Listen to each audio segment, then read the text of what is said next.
The attack on the U.S. consulate in Benghazi happened in a nation that has experienced a tidal wave of change in the last year. So as you know, Muammar Gaddafi ruled the nation for 42 years. Here now, a perspective on how Libya has transformed from dictatorship to democracy.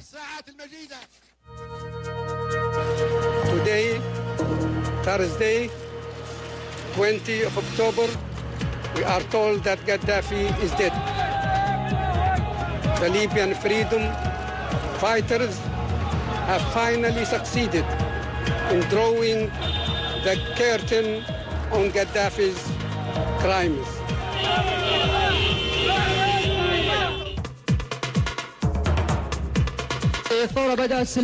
This revolution started peacefully,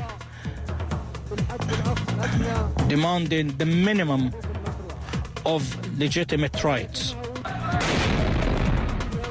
But it was faced with violence and excessive violence. So God has put to us what can help us to gain victory. The result of the voting is as follows. The draft resolution has been adopted unanimously.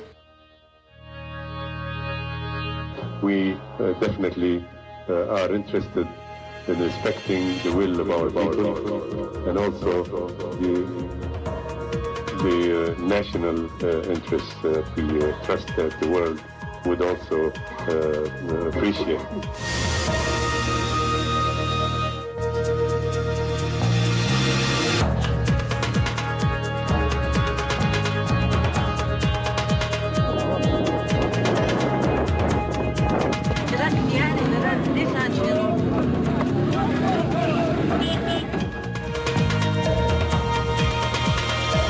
عدد المقاعد 2، عدد المرشحين 42، المحطات المدخلة بنسبة 94%.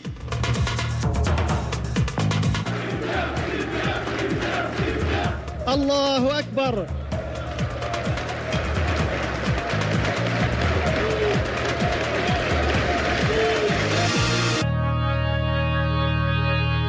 A free and stable Libya is still in America's interest and security, and we will not turn our back on that.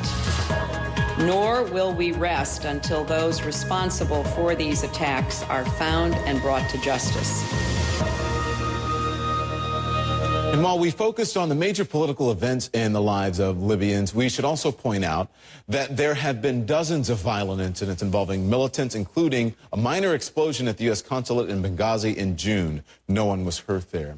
Mitt Romney's taking some heat for going on the attack last night, even as the events in Benghazi still were developing. In a statement, Romney called the Obama administration's handling of the attacks in Benghazi and Cairo disgraceful, saying they seem to sympathize with the attackers. And just a short time ago, you may have seen it here, a top Romney aide bristled at the suggestion that Romney may have spoken too soon. It couldn't wait? Well, let me again reiterate.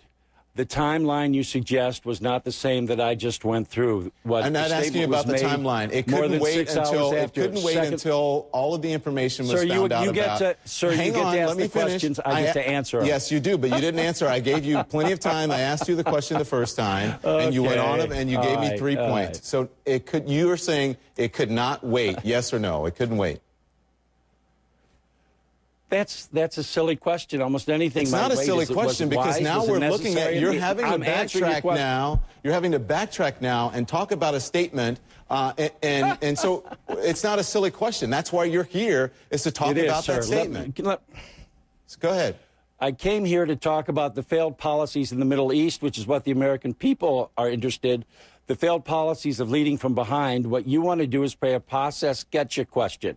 I don't want to play your game. But I'm not playing a getcha question. All I'm asking you is to answer my question. His statement was fine. It was acceptable. It was right. Did you just hear me? Yeah, it was fine. It was acceptable. It was right. I heard you, but that's not what I asked you, but we'll move on now. I want to read to you what some pretty high-ranking people in your party are saying. Here's what Peggy Noonan saying. A speechwriter for Ronald Reagan said on Fox, I don't feel that Mr. Romney has been doing himself any favors in the past few hours, she said. Sometimes when really bad things happen, when hot things happen, cool words or no words is the way to go. So Peggy Noonan says your guy didn't do himself any favors for jumping out in front of this. What is your reaction?